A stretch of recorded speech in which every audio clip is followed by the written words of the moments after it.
Hello guys, welcome to my channel Lucid Fanfic, and if you're new here, don't forget to hit that subscribe button and turn on notifications so you never miss out on our latest videos.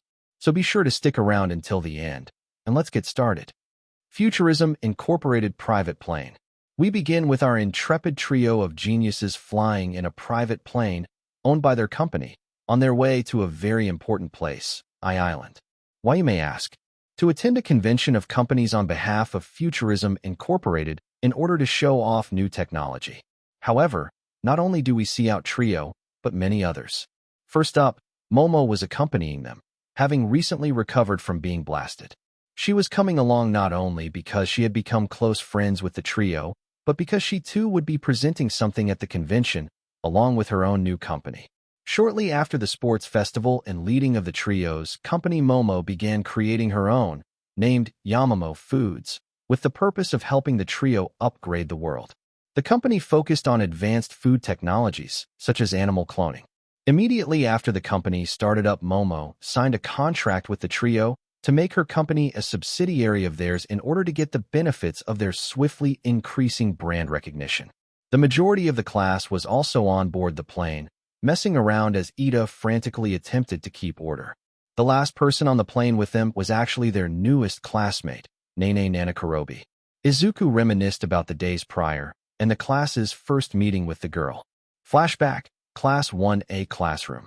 It had only been a day since the finals and their catastrophic conclusion, but we see nearly all of Class 1A in their roll-all classroom, with the trio along with Momo and Ijiro absent.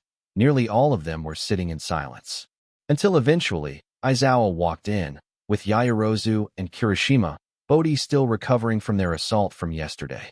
Momo looked a little thinner than before, as well as more asymmetrical, probably because a good chunk of her left side's muscle mass was cut out with the melted riot shield, but other than that she looked to be in good health. Kirishima, on the other hand, looked startlingly different. For one thing, his hair was black, not red, which led to him explaining that he had dyed it red to emulate his hero Crimson Riot. Also, his face and arms, as well as presumably his entire body, was covered in scar lines showing where his skin graft was applied. His eyes also looked rather strange, almost artificial. As soon as the two of them walked in together, they were immediately pounced on by their friends, with Mina practically tackling her horn buddy in a crushing hug, which Kirishima reciprocated as his other friends simply gave him a good smile. Momo was also practically assaulted by her friends with gratuitous hugs and kind words of worry. Eventually, Aizawa got good and sick of the sappy scene and told everyone to take their seats. Now I know you're all still shaken by yesterday's events, but we still have to have this discussion, so we must persevere. Now then, your finals results, Aizawa announced, before moving on to the class's finals results, before being interrupted. Sir, what about Midoriya, Shield, and Hatsum? Should they not be here to hear their results? Ida asks, causing Aizawa to give him a funny look. Do I really need to tell any of you whether or not those three passed? Aizawa replies, with a rare showing of sarcasm. In response, Ida raised his hand, before the stupidity of his question sunk in. To wit, he lowered his hand and sat back down, slightly embarrassed with himself. As I was saying, your results for your finals. You all, Aizawa begins, before taking a long pause, causing the anxiety of many in the class to spike. Passed. Congratulations. Aizawa states, dryly. The room was softly for a few seconds, then suddenly, Woho came Mina's voice, breaking the silence, and causing a sigh of relief to wash over the class.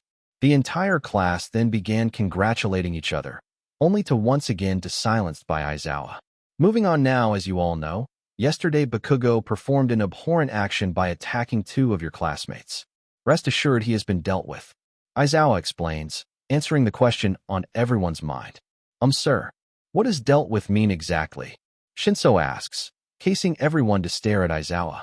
It means that not everyone only has he been expelled from UA, but he's also been arrested for yesterday's crime, as well as numerous others he performed in his previous schools that were hidden from UA until recently. Aizawa explains, the answer being to no one's surprise. They figured Bakugo had done something before UA and somehow hidden it. Speaking of Bakugo, today you'll also be meeting your replacement classmate. Aizawa states, stunning the class. They figured they'd get a new classmate, but so soon. They thought they'd have to wait at least until post-summer to get a new classmate. "Yufer can enter now," Aizawa announces. In response, the door opens, and in comes the trio, and a new girl. The girl stood around 5.5 feet tall. Both her eyes and hair were claret red. Her skin was pale. She wore her hair in a bob cut with a side ponytail on the right and an antenna of hair on the left.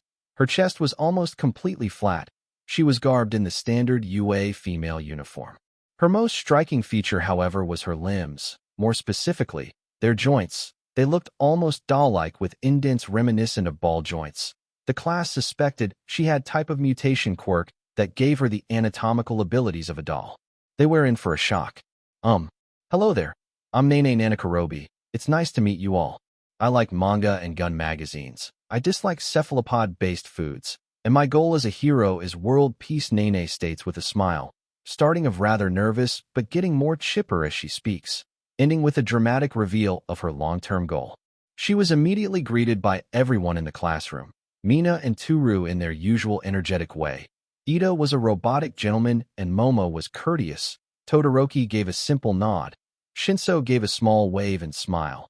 Aoyama posed with a smile, and the rest simply politely greeted her. Then the obvious question was asked. "Hey, so what's your quirk?" Sue asked, bluntly as ever, causing everyone to look at her, then back to Nene. "Oh, my quirk. I call it pocket space. It's a type of pocket dimension I can use for the storage of non-organic items. I can fit 1 ton's worth of stuff in it." Nene explains, spelling out her quirk's capabilities and limitations, causing the class to think about how useful the quirk must be for day-to-day life. However, that didn't explain one thing. "Then what about those grooves on your elbows and neck? Are they a secondary mutation?" Momo asked, curious to her new classmate's physiology. "Oh, that's because of the fact that, well, they're artificial, along with nearly my entire body." Nene explains nervously, afraid of what the class might think of her despite the trio's kind explanation of the class prior to today. "Wait, you're a cyborg like the trio?" Kaminari asks, befuddled. "Yeah, although I'm more mechanical," Nene explains, before doing something that would eternally haunt the class's nightmares. She peeled back the skin on her head via her mouth to reveal a mechanical skull covered in what looked like techno-organic muscle, with only her eyes and teeth looking the more organic. "Problem trio, please explain before your class start freaking out," Aizawa states, dryly as Nene puts her skin back on. "Okay, Nene here is the first full-body cyborg. In essence, she's 98% artificial, with the only organic parts of her being her brain and spine. Her skin is an artificial stretchy polymer we made, and the rest of her is all metal," Melissa explains, causing the class to gawk in response. Then someone took action. "So cool. We have another cyborg classmate," Mina's cries out, as she glomps Nene on a crushing hug of affection. As Mina is hugging Nene, the pink girl noticed something. Nene was pressing her chest against her own, in a rather intimate way. "Is she a?" Mina thought to herself, before more taking began. Many students asked the cybergirl questions about her robo-body, like how she could feel things, if she could eat, how it affected her quirk, etc., until the big question was asked. "Why are you a cyborg?" Sue asks, again completely bluntly. This caused Nene to somewhat shrink into herself as she separated herself from Mina before she explained. She'd been caught in a villain attack on her way home from school that used a virus quirk which caused organic material to degenerate at a significant pace. She then explained that she'd been in a waking coma for 5 years until Melissa offered to help her. The story caused the class to start crying and give Nene their condolences, which Nene accepted wholeheartedly, happy to have new potential friends that accepted her strange circumstances. After all the sappy introductions were over, the announcements continued. "Seeing as you all passed, that means you'll all be going to the summer training camp in 2 weeks. Remember to stock up on supplies," Aizawa announces, before going to sleep. Immediately the class got excited, yelling about hot springs, esmores, campfires, etc., as well as Mina inviting everyone to go shopping at the mall to get supplies, though when she suggested they go in a few days, the trio had to quickly step in. "Unfortunately, we may have to push back that activity," Mina Izuku states, causing Mina to give him the stick eye. "And why might that be, Midori?" Mina asked, getting unreasonably close. "Because we're going to I Island to attend a technology convention," May bluntly states, causing the entire class to look at her. What? May asks, confused at everyone's states. What? What do you mean what you're going to? Freaking Island. One of the coolest places on Earth. And you nerds didn't invite us, Mina cries out, as she violently shakes May. We never said we weren't going to invite you guys, we just haven't had the opportunity yet, so wanna come? Melissa explains before asking the class. Immediately Mina forgave them and accepted the invitation, stating that they could all go shopping afterwards. Following that, most of the class accepted the invitation, with a few exceptions, Ojiro because he said he was going on a spiritual mountain hike for martial artists. Aoyama was attending a family gathering. Kirishima still needed some tending to by Recovery Girl, and Shoji was helping his uncle move house. But other than those four, everyone else accepted the invitation. Oh, this is going to be so fun. I can't wait to show you guys my new company, Momo announces with bounce in her voice, not thinking about her words. Wait, what? Mina cries it in shock. As Mina was suffering from her shock, Aizawa received a call from Nizu that caused his eyes to widen in shock. Fun fact, Japanese universities only give students 40 days of summer vacation. Present. That's how meant all of Class 1A was now riding in the trio's personal repulsor plane. Izuku was happy that the class was so eager to accept Nene, though he shouldn't have been surprised they did. They accepted him and his pseudo-sisters just quickly. After reminiscing about the prior days, Izuku began thinking about the convention and what he, Melissa, May, and Momo would be showing off at it. He was planning on showing off a new phone design that would put Apple to shame. May was excited to show off a prototype hydrogen fuel cell to not only save on palladium usage, but solve fuel scarcity. Melissa was hyped to show off her moisture harvester for desert climates to solve dehydration in desert countries. And Momo was ecstatic to be the figurehead for showing off the trio's cloning tech to solve world hunger. He reveled in how well things were going in their plan to not only help people as heroes, but help the world as a whole with their technology. As the planned ride continued, the class was rambunctious but didn't trash the place. Many of their classmates split into little groups and conversed. Mina was priding Momo for information on her company. Shinso and Tokoimi talked about manga with Kaminari.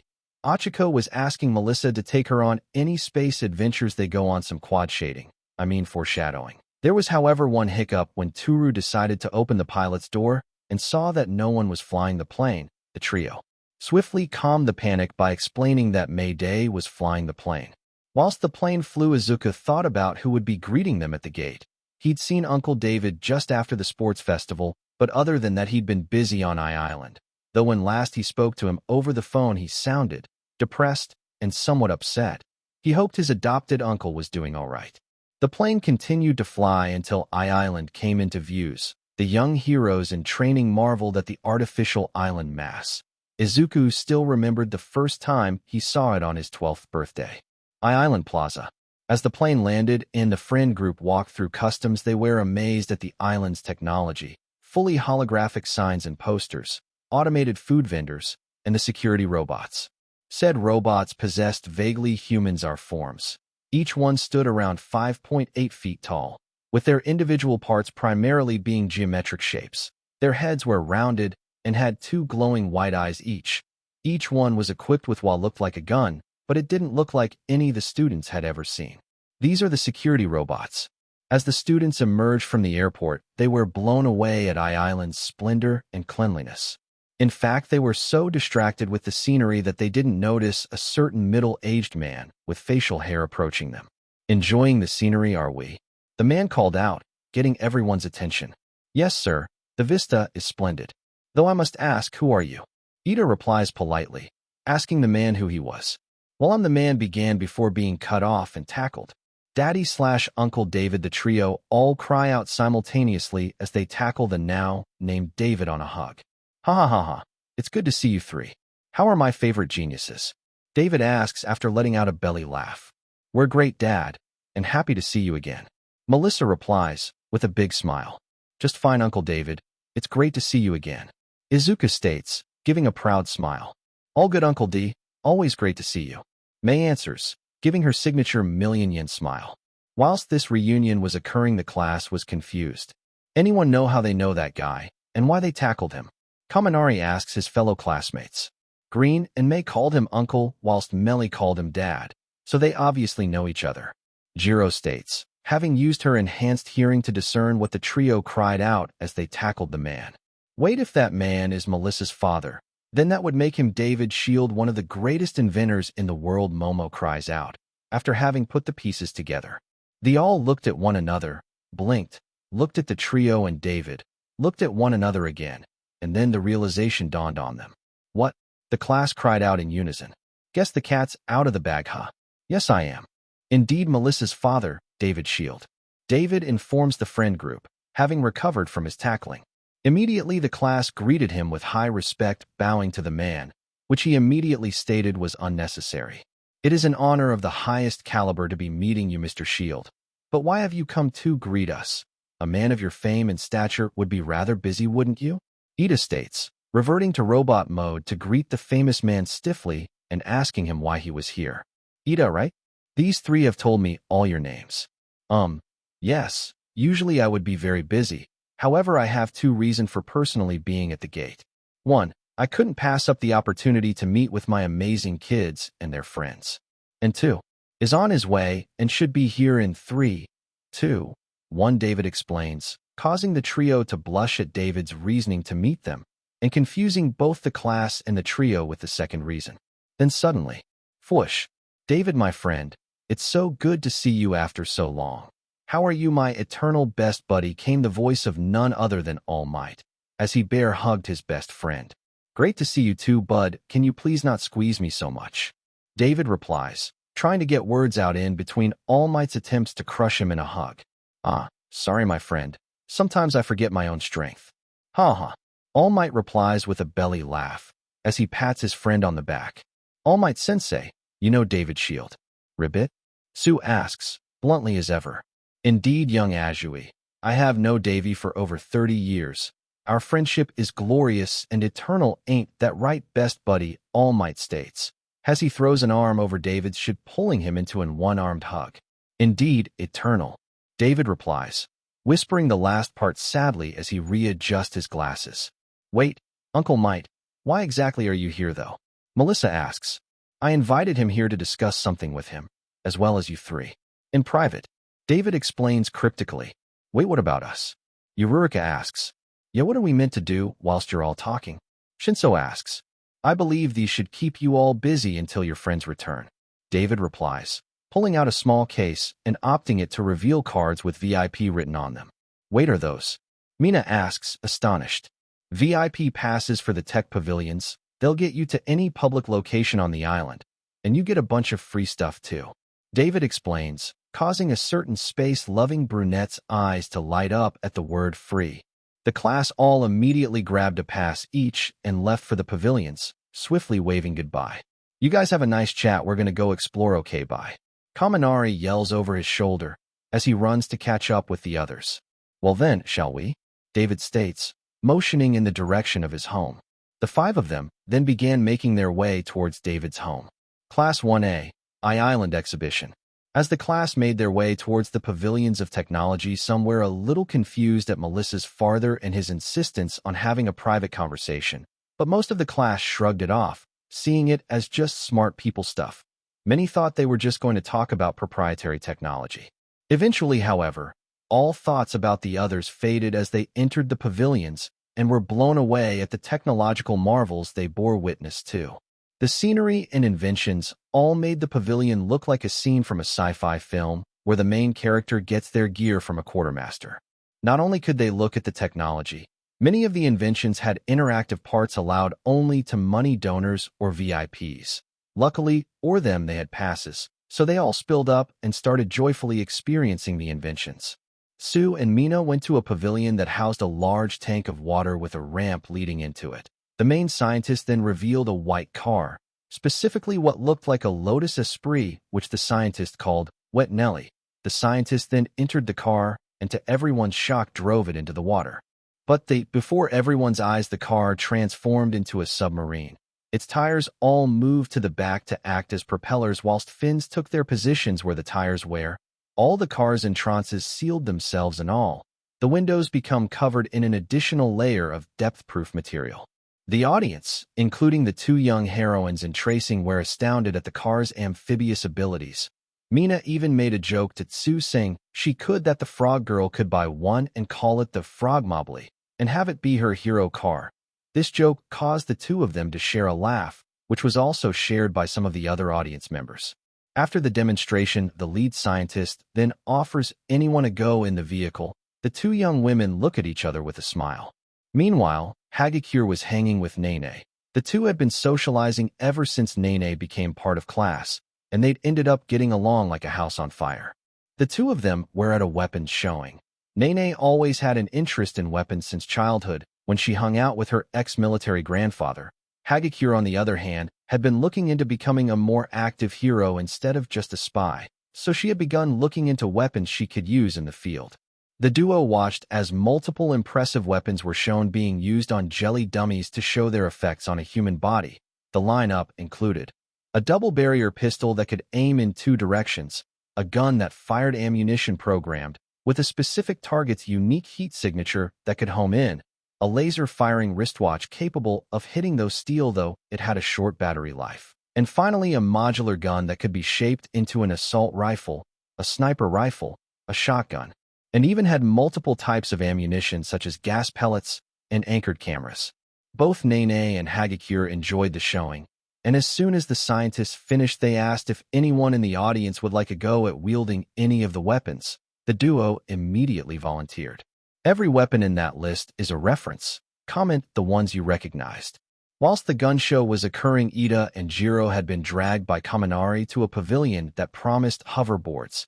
The electrokinetic was excited to try one out, and though they didn't speak up, both Ida and Jiro were also interested, though Ida insisted they not be a nuisance. The show began, and it was surreal to see a stern man in a typical scientist lab coat performing skateboard tricks like a pro with a board using highly advanced hover technology. The man performed heel flips, grind rails, a bubble flip, a half gab, a pop shove-it, and many more, all whilst wearing an expression that screamed, "This is easy, and I'm bored." The trio of heroes in trading found the showcase impressive, and Kaminari immediately wanted to go, and he invited both Jiro and Ida to try as well. Jiro declined, but Ida accepted and made a fool of himself, but Kaminari definitely had fun. As the trio watched a scientist perform kick flips, Todoroki and Shiro were wandering around alone looking at pavilions, until they encounter something called an omnidirectional sensor helmet. The scientist pushing it stated it could allow anyone to see 360 degrees around them, as well as vertically.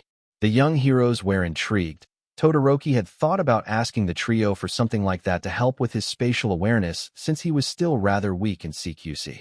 However, when the demonstration started, he quickly realized he'd rather not have one. The test subject who put on the helmet immediately got sick from sensory overload and puked on the floor.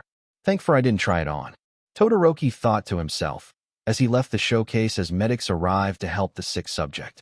Shinso and Tokoyami saw the medics dashing to help out in one of the showcases and wondered what had gone wrong, though quickly they got distracted by something else. A pavilion stating it was showcasing different armors and enhancers suits. This interested the two Gloom Lords since their fighting styles were all about maneuverability, and they wondered if this showcase had any lightweight armor they could add to their costumes, so they went to check it out. The showcase was rather anxiety-inducing as the senior was being warned by living people being shot at with live ammo, meaning a single misstep would end in injury of death. Thankfully, however, the scientists clearly knew what they were doing. The scientists showed of numerous armor types including a completely bulletproof tuxedo with impressive flexibility, an exoskeleton that unfortunately had to be drilled into the user's bones and nervous system, and something called a black carapace, said to be compatible with a future set of power armor. Out of all the showcase designs, the Dark Duo liked the tuxedo the best since it was unassuming yet effective. They wondered if the trio could recreate it, or at least invest in the research. All those armors are also references. Momo was rather upset. She'd been hoping to hang out with her friends, including the trio, but unfortunately found herself alone wandering the pavilions. She's decided to cheer herself up by going to a pavilion labeled Mecha. She'd never really had an interest in giant robots, but after hanging with the trio and Yui from 1B, she'd acquired a liking for some. However, when she entered, she couldn't help but laugh. All the mechs were so ugly and comically designed. They looked like if a child's drawing of giant robot got funding to make it. And it showed during the showcase when the smaller mechs kept falling over and the larger ones couldn't even start up. The whole ordeal made Momo chuckle. Then she began thinking, what if she designed a mech? Initially she laughed off the idea, but then after viewing the mech's mounted weapons, a bolt of inspiration struck her. She immediately dashed off to find a table whilst creating design paper and pens. Eureka hadn't really been focusing on any one pavilion. She'd mostly been running around acquiring free stuff from all the different showcases. At this point, she's been loaded up with nearly 4 full bags of free stuff, not counting all the additional stuff she was wearing like shades, hats, and shirts. Naturally, she's been using her quirk to prevent herself from being weighed down. After one of the showcases, however, her phone rang. It's cold outside. There's no kind of atmosphere. I'm all alone. More or less her phone rang before she quickly answered it. Hey Melly, how did the talk go? Eureka asked Melissa, who was on the other end of the phone line. Who okay, meet you guys where? Villain attack game, okay, see you there. I've got to go find everyone. Eureka states, after being informed that Melissa's meeting with her father had ended and that they should all meet back up at the villain attack game. She immediately rushed off to find everyone. David Shields' home. Prior to the phone call, and whilst everyone was experiencing the pavilions, the trio made their way with David and All Might to his apartment. Both the trio and All Might were confused as to David's intentions. They hoped he was all right. So, Uncle David, what's this meeting about? Izuku asked, as they entered the living room. I think it's best if we all take a seat first, Izuku. David replied, as he sat in a chair facing them all as they all got comfy. I'm assuming you know what a quirk amplification device, or QAD is? David asked, tentatively.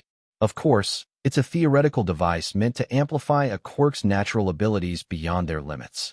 Why? May asks, confused at why her adopted uncle would ask that question. Because I was planning on doing something very stupid. David replied, ominously. David, you're one of the smartest people I know. How could you do something stupid? All Might asked, worried for his friend. Believe me, sometimes it takes a smart person to do some truly stupid things, Toshi. Oh, and by the way, you can transform back to normal if you want. David replies, then informing his friend that he could be at ease. All Might then shrank back down into his Toshinori Yagi form, still muscular, but significantly smaller. It really worked. You did a great job, sweetie. David states, referring to Melissa's healing of his best buddy. You're stalling, Dad. Melissa states, causing David to flinch. Then Home put his head in his hands and spoke. I created a QAD. The machine could enhance a person's quirk without affecting their physical body or brain chemistry in any negative way. It neutralized any side effects present in toxins like trigger or steroids, David began explaining, before he was interrupted. What, how? I thought that was just a thought experiment, the dawning age of quirks? Izuku asked, confused and baffled at such a device's existence. Even he hadn't tried tampering with quirk science in that way. It was also a cautionary tale on the potential dangers of quirks. Toshi interjects, growling at his friend. Correct. In fact, I wasn't the only one who thought so. The board forced me to shelve it. It had just too much potential for destruction if it ever got into the wrong hands. Of course, I was convinced that it was worth the risk if All Might could keep going, David began explaining, before again being interrupted. But I'm fine, David. See, full strength. So why would you make such a dangerous? Toshi started yelling as he shifted into All Might mode, only for David to yell back. Because I made it when you got hurt, Toshi. When you came back from that fight with AFO, without half your stomach and a body you incapable of fully utilizing your power, I panicked. I was blinded by my admiration for you, for the light you represented in the darkness, so I made a choice, a crazy, stupid, desperate choice to bend the rules in order to help you. Because you're my best friend, and I couldn't go on knowing you were suffering, I'm sorry. David explained as he yelled as Toshi, with his words petering out by the end, finishing in tears. David was in Japan busting when Toshi fought AFO. They had a meeting planned to go bowling after the fight. I'm sorry, David states, with his head in his hands as he cried. Melissa, May, and Izuku were all stunned at their father/uncle's actions. Then All Might shrunk again. Where's the device now, David? Toshi asked. Gone. I destroyed it after learning of your recovery. As well as seeing you three in the sports festival, Your performance showed me that even in a world without All Might that there was always going to be a light in the darkness. David explained, looking at Toshi and then to his family. How could you be so blind? And me such an awful decision, David? Toshi asked, hurt by his friend's actions. Worst part is I almost made another, much worse mistake. See, after the board forced my decision, I was trying to think of a way to get it into your hands. Sam had an idea, and, like the desperate fool I was then, I latched onto it. Hire actors, stage a villainous takeover of the island, and have them steal the device. David explains, horrifying the four present. How could you even consider doing something like that? Even if you somehow succeeded, did you think no one would find out? That you wouldn't be made a villain for it? Melissa screamed at her father, whilst Izuku and Mei glared at him. Did you honestly think I would approve of such a course of terrible action, David? That I would want something like that done in my name? Even if you managed to give me the device, I would have refused. It would too easily fall into villainous hands. I thought you'd known me well enough to understand that, Toshi stated, trying to make sense of his friend's actions. Hindsight is 20/20, and I can see now that my actions weren't noble or selfless. They were desperate and selfish. It's why after seeing the sports festival I destroyed the device and ended the plan. However, David explained, admitting his foolish actions but going quite at the end. Daddy, what happened to Sam? Melissa asked, fearful of the answer. He's been banned from my island. After I ended the plan and destroyed the device, he lost it. He started shouting about everything he'd done for me and getting paid.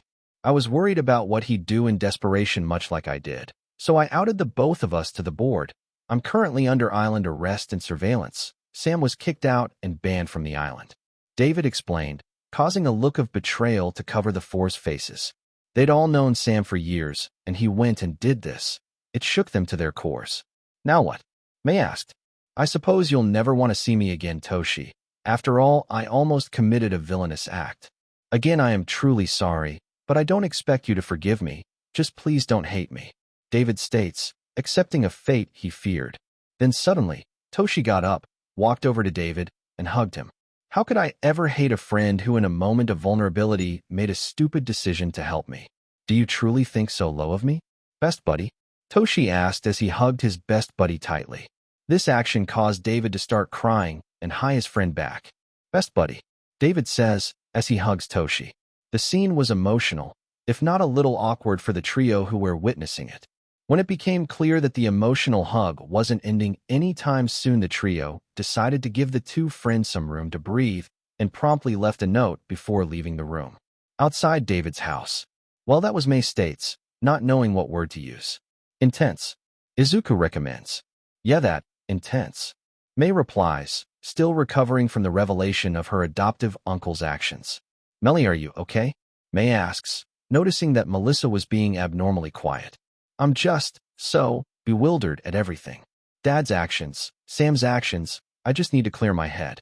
Melissa replies, pausing every few words to comprehend the situation. Then how about we do what we always do when we're stressed, angry, lost, or sad? Izuku states, you mean eat junk food, read comics, play video games, and test babies? Mei asks with a soft smile. Exactly. What do you say, Melly? Up for some fun? Izuku asks his pseudo-sister. I think I know just the place. Melissa replies, before pulling out her phone. I hope this interaction was emotional. Please comment if you liked it, and if not, say why. Darkened room. Meanwhile, on an illegal entrance to the island, a rotund man in a hat and trench coat was speaking on the phone to his associates. Yeah, they're all here. No, I've already told you the thumb drive will be enough. I'm an expert at this. Exactly. All for the money. Goodbye. Yes, I love you too. The man speaks into the phone, answering the questions that came from the other end of the line. What a weirdo. The mysterious rotund man states, as he put the phone down, before looking towards the island's apartment complex. For what you cost me, Davy boy, I'm going to ruin you.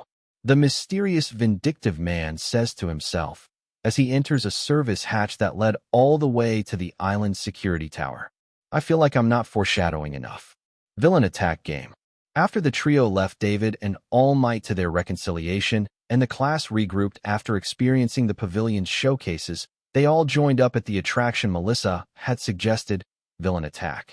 The attraction allowed any participant to use their quirks or any other method to destroy as many robots as possible. This naturally excited the class.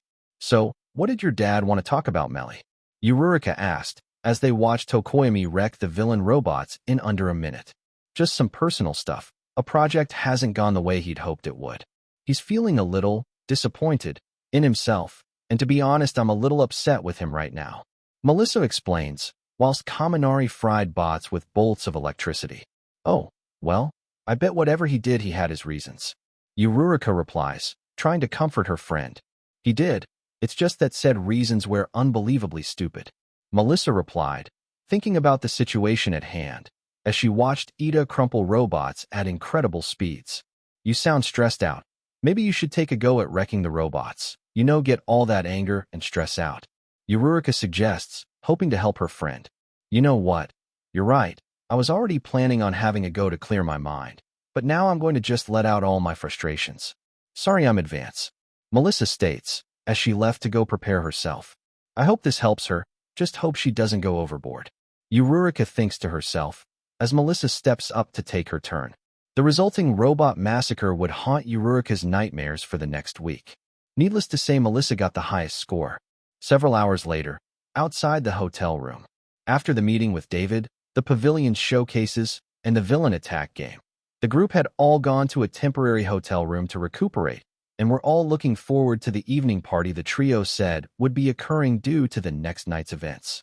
However, there proved to be some complications. Mainly, May hated fancy dress. She refused to wear dresses and needed to be coaxed into wearing a tuxedo, which took quite a bit of time. As a result, both Melissa and Izuku just told the class to go on ahead and wait out the venue for them, and they'd catch up. Also, that All Might and David had apparently gone on ahead. Though whilst the rest of the class made their way to the venue's entrance, there was a question on everyone's mind. Outside the venue hall, "Does anyone know what those three are showcasing tomorrow?" Shinso asks, getting blank looks from the rest of the group. They have yet to divulge that information, though knowing them it will likely be simultaneously spectacular, thought impossible, and a positive influence on the world. Ida states, getting nods and agreements from the others. However, two of them was being awfully quiet. "Hey, Yamamo, Nene, how about you two? You hang out with those three a lot. Any info for us?" Mina asks, getting increasingly close to the two quiet ones. "I don't know what you're talking about, Mina," Momo replies, trying to not attain eye contact with the pink woman. "Me either, though I wouldn't mind if you got closer," Nene replies, whilst thinking something dirty to herself. "Really now, cause you see, I do believe ya," Mina replies, with a feral grin, insinuating many things, all negative. However, the two were eventually saved. "Mina, leave them alone. If you're so curious, you could just ask," came Melissa's voice as the trio approached. Both Izuku and May wearing tuxedos whilst Melissa was wearing a beautiful dress. "You three look great," Toru states, bouncy as ever. "Thank you, Toru," May replies, with her usual beaming smile. "Why, you look really nice, Melissa," Shinso chalked out, trying not to blush too heavily. "That you, Hitoshi, you look rather dashing yourself," Melissa replied, causing Shinso's blush to further increase. This did not go unnoticed by a certain pink girl and previously invisible girl, who looked at one another with mischievous looks in their eyes.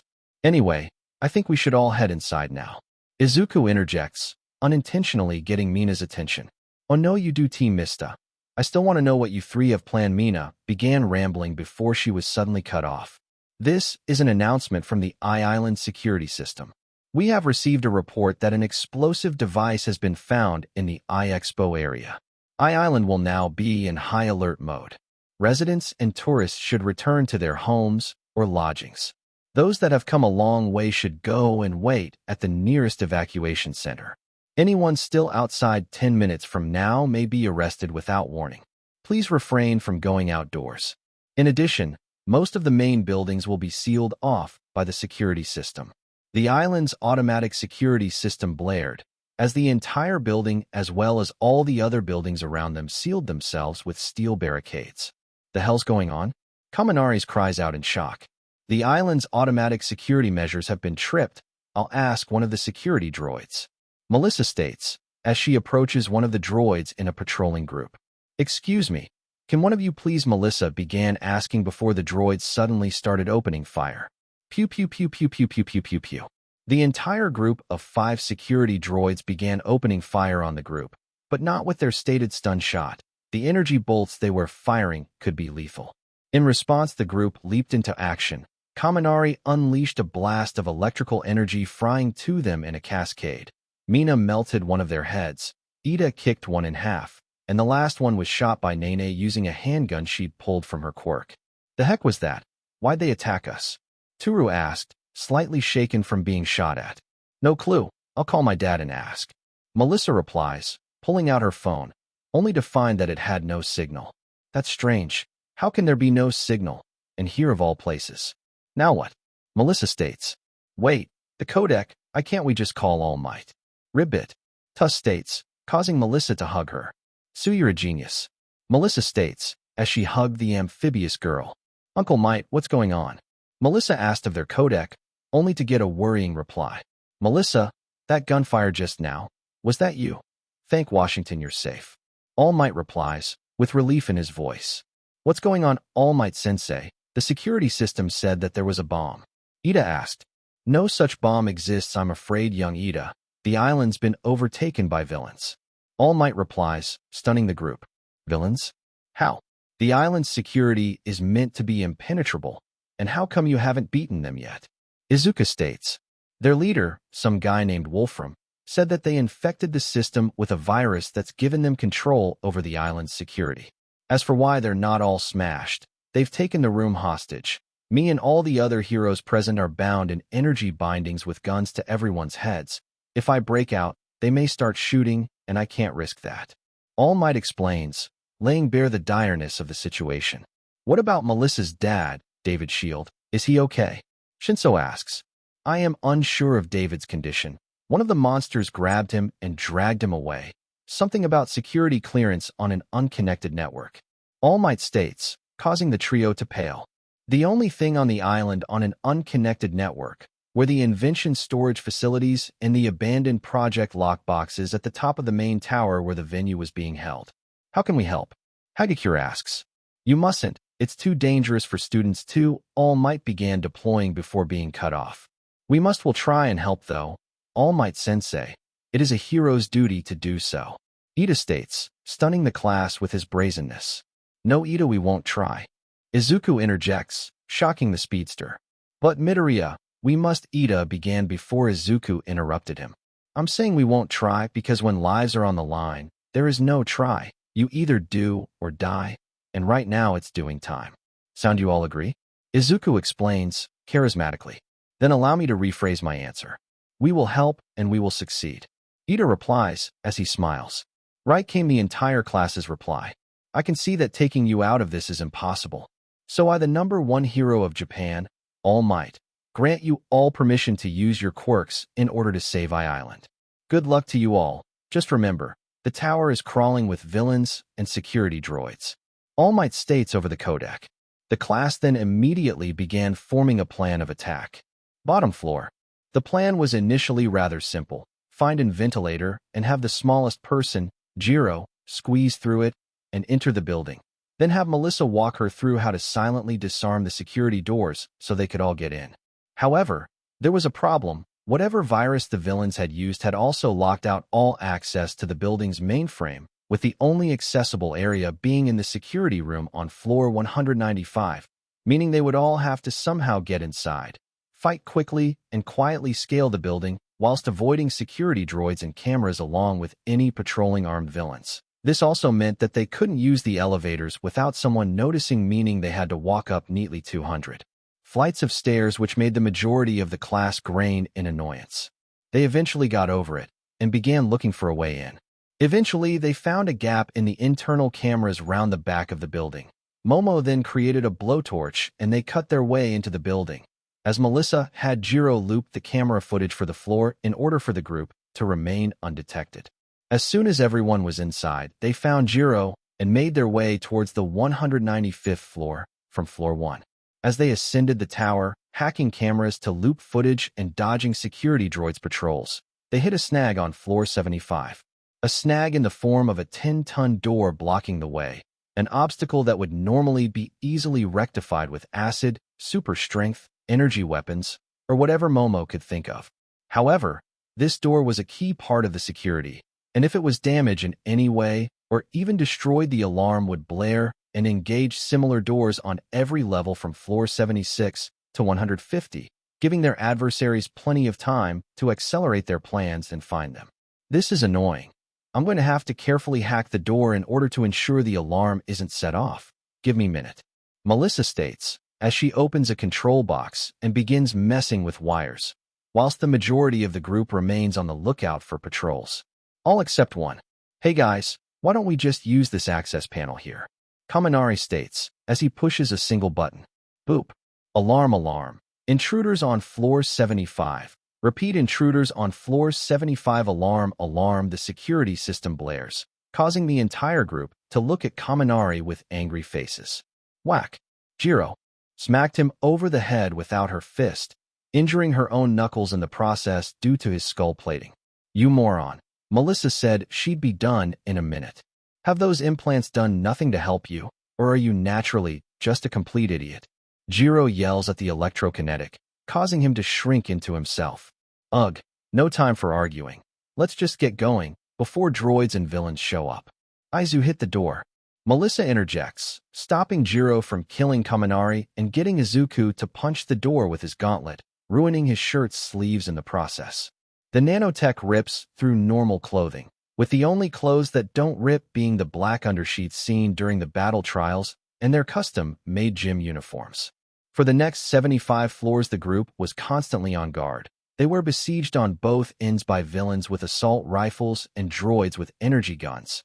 Thankfully, their teasing gave them a leg up against their foes. The group smashed through the mass-produced security droids and knocked out every villain that came after them, until they reached floor 160. Floor 160, Quirk Plant Atrium. As the group arrived at the 160th floor, they were surprised to find an indoor garden atrium with a large fountain in the center. The room was also filled with abnormal plant life, some of which didn't even look terrestrial. The heck is a weird-looking forest doing on the 160th floor? Mina asked. This room is being used to test the effects of certain quirks on plant matter. Dr. Isley is apparently hoping to create extremophile plants that can survive nearly any environment. Melissa answers, awing the class at the experiment. Then one of the classmates notice an elevator on the far side of the room. Oh, thank the heavens, an elevator, my feet are killing me. Toru states, as she brings walking towards it, only to be stopped by Momo. Come on, Yamamo, aren't your feet hurting too? Toru complains. They are, but that's not the point. If we take the elevator, then the villains will know our location and could easily prepare an ambush on the floor we pick. Momo explains, causing Toru as well as other class members to pout in annoyance. Just then the elevator dinged, denoting that it had arrived at the floor. Immediately the entire class hid, not knowing who would be coming out. The majority of the class hid in the plants. Sue dived into the fountain, and Toru turned invisible. They all waited in ambush for whoever was on the elevator. As the elevator opened, two individuals walked out. They all wore the same black combat armor, but outside of that they all looked different. The first to exit was a squat man with lightly tanned skin and a round head that appears to merge into his thick neck with little distinction. He has small, black eyes that always remain closed, set close together on his face, notably small eyebrows and a visibly hooked nose. His dark hair is very short and is worn in a round shape on the top of his head with two stripes of hair that go around the back of his head, visible below. The other guy to exit was a lanky, skinny, strange-looking man with pale yellow skin and a face shaped similar to that of a goat, possessing two small triangular ears and a flat nose consisting only of nostrils. He has thin, dark eyes that are slanted sharply inwards and visibly sharp teeth. His dark green hair is mohawk-shaped and connects around his ears along his cheekbones, and he also has a small goatee. So Nobu, you see any of those intruders? The squat man asked his associate, now named Nobu. Can't see a thing, Daigo, old pal. Let's have a look-see and see if they're hiding. Nobu replied to the now named Daigo. The two men then began searching the garden. On several occasions the villains got close to one of the heroes in training, but through the usage of the codec the class avoided them using distractions. As the villains searched, Melissa scanned them and determined their quirks. Daigo had a transformation type that enhanced his physical abilities, whilst Nodu had a strange spatial ability that could displace matter in a sphere. Eventually, the villains decided they'd searched enough and began walking back to the elevator. However, as Jiro was watching the two villains walk away, a plant leaf began to tickle her nose. Immediately, she felt like sneezing. Jiro began involuntarily beginning to sneeze until thankfully Tokoyami stepped in and blocked her nose. Thanks, buddy. Jiro states over the codec to the bird-headed boy. You're welcome, Acho. Tokoyami began replying over the codec, only to suddenly sneeze himself for no discernible reason. Immediately, the two villains spun on their heels towards the sneeze's origin and activated their quirks. Daigo transformed into a purple gorilla-looking monster with bulging muscles, whilst Nobu's hands grew in size and became webbed in flesh like Shoji's arms. The duo of villains then attacked the area the sneeze came from. In retaliation, Tokoyami summoned Dark Shadow, and Jiro stabbed the ground with her jax to send out a shockwave. Dark Shadow's sudden appearance knocked Diego on his, but whilst the shockwave caused Nobu to miss his attack and gouge out a piece of the ceiling by accident. My friends go, myself and Jiro have got this, Tokoyami cries out as Dark Shadow tackles Daigo. Not on your life, I'm helping out. Ojiro states as he jumps from his hiding spot. Same here. Ribbit. Sue states as she erupts from the fountain. At this point, nearly the entire group had come out of hiding, which annoyed the two villains. Damn it. This whole time our guys have been fighting a bunch of brats, Nobu cries out, angry at the situation. Doesn't matter, just means more fun for us, Daigo yells as he jumps at Ojiro. Only for a small glacier to slam into him. Don't think fighting us will be easy. The rest of you go take back the tower, we've got this. Shoto states, breathing out cold air. Okay, let's go guys. Our friends have given us an opportunity, let's not waste it, Melissa cries out, as she and the rest of the class dash towards the stairs next to the elevator. TCH, doesn't matter. Even if your bratty friends do get to the top, the boss is gonna tear him apart. Nobu stares, as he takes a combative stance. Your boss has no idea who's he's facing, fool. Shoto states, as his right and left sides start emitting fire and ice. We've got your back, Himura, don't forget that. Jiro states, as she rolls up sleeves and takes a combative stance. Ojiro tears off his fancy clothes suspenders and takes a martial arts stance, and Tokoyami simply removes Hit Blazer. As the two parties square up against each other, Tokoyami and Dark Shadow take the moment to say something they've always wanted to say. So, have either of you ever danced with the devil in the pale moonlight? Both Tokoyami and Dark Shadow state simultaneously as Dark Shadow envelopes his brother in dark armor. The two parties then hurl themselves at each other. Freeze frame and smash cut to the others. Floor 185, Security Station Gangways. After leaving the atrium, the group find themselves on the 185th floor, a series of gangways linked to a central tube-shaped building that acted as the heart of security for the island. However, there was a problem in the shape of a battalion of security droids patrolling the gangways. Immediately, the group activated the codec to being planning their path. That's a lot of droids. How the hell are we going to get to the security room? Zero asks over the codec, as he swiftly ducks to avoid the gaze of a droid. Don't you three have some cool tech thingy that can take him all out at once? Mina asks the trio, getting a "are you serious" look from all three, causing the pink girl to suddenly feel really dumb. For your inform, Mina, no, we don't have some cool tech thingy to destroy them all at once. Most of our gear is back at UA, and we only have so many nanomachines. And before you ask Momo, no, we can't give you their atomic structures. Melissa explains, causing Mina to feel really dumb and silencing Momo from interjecting. Come on, you guys, we don't need a fancy sci-fi solution. We're heroes, we can take them together. Kaminari suggests. We're heroes in training Thunderbrain, and besides we can't take on that many droids all at once. Hagakure replies, looking at the near innumerable amount of droids patrolling the gangways. She's right, Kaminari, not only because not all of you have combative quirks, but the tower can always call for more droids using the tube relocation system implemented after the Inferno group attacked 9 years ago. Melissa explained, referring to the group's lack of direct combat ability-driven quirks like Shinso and Hagakure, as well as Momo to some extent. as well as the Inferno Group, a group of pyrokinetics who invaded Island when it was defended by obsolete tri-wheeler robots. The group stole a 35-foot-tall mech intended for firefighting, but the group modified it to have an enormous flamethrower in place of its hose and supped up its chainsaw. The group then attacked New York, leading to their defeat at the hands of Captain Celebrity, Cow Lady, and Sharpshot. Then we don't fight to win, we fight to distract. Ida interjects. What do you mean, Ida? Izuku asks, confused at the speedster's suggestion.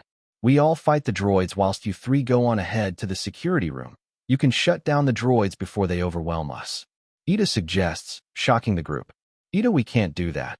There's no sure chance we'd be able to reset the droids before they've killed you guys. Izuku replies. Midoriya, before I came to UA, I was a man of strict fact, but ever since meeting you three the phrase, that's impossible, has lost all meaning to me. I know we can hold out. I know you three will reset the droids, and I know this day will end in victory for us. Ida monologue in an uncharacteristically charismatic manner. He's right, we can do it. Toru states as the first to reply. This was followed by Momo, then Mina, then Kaminari, then Siro, then Nene, and finally Shinso. This act stunned the trio, but in the end they accepted the plan. Okay then, you guys give us an opportunity to get to the main tower, and we'll reset the droids. Just none of you go dying on us. We can't revive the dead. Melissa states. Yet. May states quietly. As soon as the words ended, then came the equipping. Momo armed Hagakure Glock 19 and a taser knife. Shinso with a replica of his lightsaber, thanks to Melissa telling her the parts needed. Nene with 2 MP5 machine guns, and everyone else just planned use their quirks. As soon as everyone was ready, they attacked. Kaminari started off the battle by unleashing a large-scale thunder wave, disabling dozens of droids in a single zap, and by using the gangway as a conductor, the droids occupying them all fell in one go. However, this attack also caught the attention of all the droids, who all immediately turned to the group. Open fire. One of the droids cries out. Roger, Roger. All the other droids reply simultaneously as they all bring firing. As soon as the droids began opening fire, Nene ran out onto one of the gangways to act as decoy. Her artificial skin could endure the droids' blaster bolts for a short time. As soon as she got to the middle of the gangways, she opened fire with the 2 machine guns Momo gave her, 2-hand KMP-5S with AP rounds. The 2 guns ripped through dozens of droids. As Nene was acting as decoy, Shinso and Hagakure started going around the outer rims of the gangways. Hagakure used her invisibility to avoid the droids before striking with the taser knife and headshotting them with her Glock. She internally thanked her mother for taking her to that gun range for her sweet 16th. Whilst that was happening, Shinso was going full Jedi, deflecting the bolts back at the droids with lethal effect and cutting through them like butter. Meanwhile, Ida was racing around the droids to divert their attention, whilst Mina and Siro melted and bound the droids. Mina's acid was good enough to turn the heads into slag metal, and Siro's tape was just tough enough to prevent the droids from escaping. As the others were tearing through the droids, Momo was acting as rear guard. Momo had made a tripod-mounted chain gun and had it pointed at the elevator and droid tubes in order to counter any reinforcements. With all the droids distracted, the trio made a break for it. They passed several fights with droids, but eventually made it to the primary tower. Security Room Prime. After finally getting to the main security room, the trio unfortunately found one last obstacle. As they entered the room, a man jumped from the roof with a blade for a hand.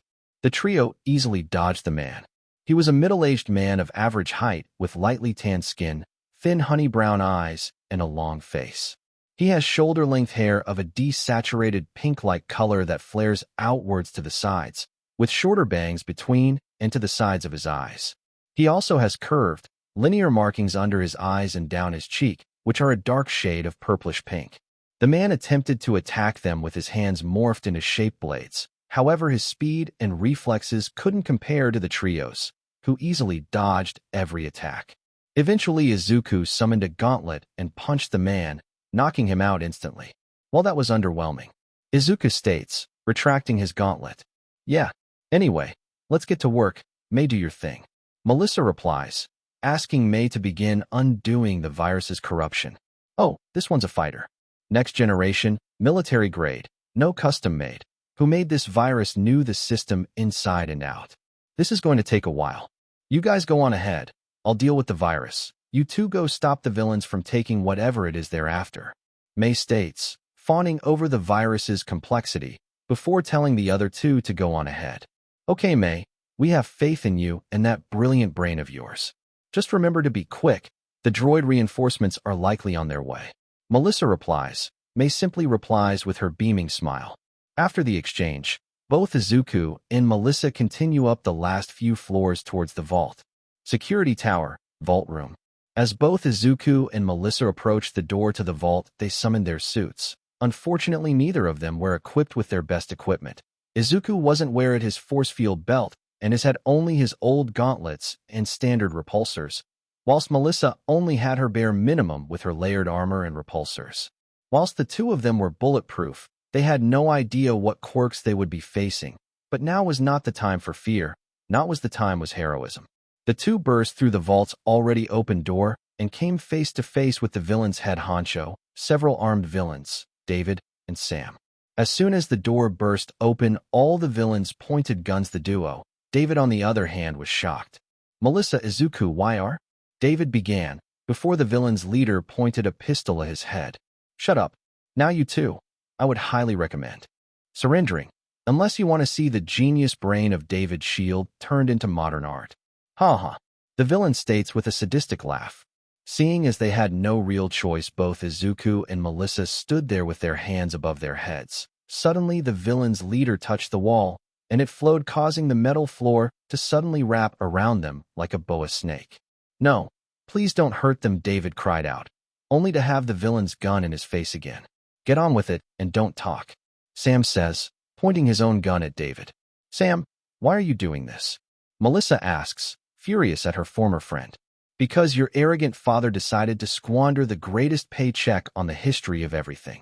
That Q80 would have made us billionaires, but no, it was too unethical, too dangerous, and too risky to let fall into the wrong hands.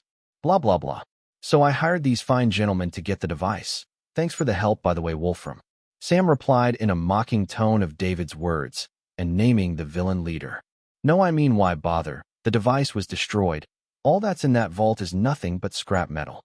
Melissa replies, just as the vault in question is opened by David to reveal that the Q80 was in fact in tattered pieces. Humph, your father isn't the only genius on Island Sunshine. I studied the exact same technology he did to create the device, which is why I have this. Sam explains, using his old nickname for Melissa, before referring to a briefcase which he then opened. The case's contracts were revealed to be a set of scientific tools and spare parts. Sam then began fixing the Q80. Whilst this was happening, Wolfram let his guard down, which weakened his quirks hold up bed the metal bonding the duo. Izuku immediately took this opportunity. He diverted full power to his Gilgamite limbs and shattered his bindings, before launching himself towards Wolfram intent on punching him. However, something shocking happened. The villain's arm suddenly bulged with muscle and Izuku's punch was countered with by the villain's own. As Izuku was thrown by the punch, the Wolfram immediately used his metal manipulating abilities again to bury Izuku in metal. Immediately Melissa scanned the villain and was stunned. He had two quirks. Weren't expecting that, huh, hero boy? Wolfram states with a smug grin. Metal manipulation and muscle augmentation, you've got two quirks. Melissa states, causing Wolfram's smile to get bigger. Got it in one, girly. My benefactor saw to it that I have a little extra muscle. Imagine my surprise at how literal that was. Wolfram explains, causing both Izuku and Melissa along with David to sweat in fear as they simultaneously deduce who this benefactor was. AFO, no, you can't give him the device, Sam, listen to me. So T fixed the Q80. If you do, the man who'll use it will bring about a new dark age, David cries out, begging Sam to listen to him. As long as I get paid, I do T what you have to say, Davy. Oh, and you never did officially fire me. Sam replies, before pointing his gun at David. Bang. I quit. Sam states, as he gut shots David, causing the man to fall to the fall in pain. Daddy, Melissa cries out in anger, as she charges her arc reactor and fires her uni-beam. The blast metals through the metal encasing her. She then immediately does to tackle Sam, only for more metal to intercept her path. Don't you brats get it yet? This whole tower is metal, and I, control, metal. Now Sammy boy, bring me the Q80. Wolfram gloats, then asking Sam to developer him the device. Sam then approaches and hands Wolfram the device. How pretty, I can practically smell the money, can't you Sammy? Wolfram states before asking Sam his opinion. However, before Sam could reply, BM, a blast of fusion energy flies from the vault's entrance, hitting Wolfram in the chest and tearing off his right arm. All the guards, along with Izuku, Melissa, and Sam, looked to see May, wielding her repulsor cannon. Thought that guy would never shut up. May states with a smile. Immediately, all the guards being firing at May. Unfortunately for them, all their bullets bounced off her armor. In response, May creates her stun gun and downs all the guards with pinpoint accuracy. May, I'm always happy to see you, but right now I'm the happiest. Izuku states, as May approaches him to help him get of his metal bindings. I'm assuming that since you're here you purged the virus? Melissa asks, as May also helps her out. Yup, Island is now virus-free. Oh, All Might also called to say that he's dealt with the other villains and is on his way with the other heroes. May states in her usual tone of jollity. Sam was stunned. This girl had managed to purge his custom virus from the island's systems. How? He'd been working on that virus for months, and she broke it in minutes. And if what she said was true, then heroes here on their way. He was panicking now. Wolfram was down. His gun wouldn't do anything to these three, and with Quirk was non-combative. He was at a total loss on what to do. All Might's on his way, huh? Came a voice from behind Sam. Then that'll give me ample opportunity to test this thing. The voice states. In that moment the trio froze, completely unable to move. Sam turned around to see Wolfram, unharmed, and wearing the Q80. That blast would have really hurt if only I had created this muscle armor. Wolfram states, gesturing to where the beam hit him. His torso was protected by dense muscle fibers, as well as acting as a tourniquet for his removed arm. The Q80, it's enhancing his metal manipulation to be non-tactile. Izuku states, using his quirk knowledge. You kids are on a roll today with right answers. I can feel the power surging though me. I feel like I could take on the world with one arm tied behind my back. Wolfram answers, his grin getting bigger and bigger. He then used his new abilities to craft himself a metal arm from the surrounding area, embedding the metal into his body. Wolfram then used his new metallokinesis to lift the trio in a bound postures and pulled them towards him. Maybe I'll get a nice bonus from AFO if I bring you three to him. He'll have so much fun peeling that armor off you three and pulling out those fancy cores of yours. Wolfram states in a sadistic tone, as his muscles began bulging until he was 7 feet tall. You'll never when a voice came from the other side of the room. They looked I see it was David, still alive, if only barely. Because heroes never lose, and by best buddies the best hero in the world. David states, pausing between each breathe, dir to the pain. What did you say you dying sack of trash what? Heroes never lose, then I guess I'll just have to change that narrow-worked verb of yours bud Wolfram began yelling. But before suddenly, he doubled over in pain. Ack ack ack. Wolfram began making pain noises. His focus was lost, and the trio dropped from his grasp, and grasping his own new metal arm. Guys, what's going on? May asked, slightly afraid, as Melissa rushed over to help her father. It's the Q80. It was designed to only enhance one Q quirk. David explains, as Melissa tends to his wounds. As David explained, Wolfram began to mutate. The Q80 wasn't just enhancing both his quirks. Somehow it had begun to merge them. It seemed as though Sam was smarter than anyone have him credit for. Either that, or he was lucky. At this moment, Wolfram's body couldn't withstand the mutation, and he began to grow. Holy cow, what's happening to him? Sam cries out in horror. Help me, Wolfram cried out in agony as his muscles grew. Uncontrollably, and metal began integrating itself with him. Replace Kaneda with help me. Then suddenly a new arrival appeared. Haha, I have arrived too. What in the name of the founding fathers is that? All Might cries out in horror. No time. Run, Izuku shouts, as he along with May and Melissa carrying David run for the elevator.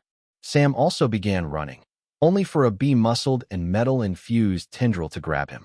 Hey, let go, Sam yells in fear. You did this to me, Wolfram yells, and he violently crushes Sam and his tendrils. Bottom floor. As the trio, holding David, and All Might holding the unconscious villains, ran, they eventually reached the bottom floor, and were greeted by Momo. Thank God you guys are okay. Momo began being interrupted. No time for greetings, Momo. We need to evacuate this area. Izuku states, confusing everyone. But why, my friend? All the villain have been dealt with. Is that not why you returned? Tokoyami asks, curiously. Not exactly, because you see we have a problem. Mei states, what kind of problem? Jiro asks. Kaboom.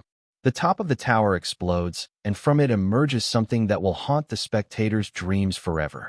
That kind of problem, All Might states, as all the heroes present prepare themselves for combat. Crash. The enormous mass then fell from the tower, impacting the ground with calamitous force like a meteor. The heroes were disgusted at what they saw.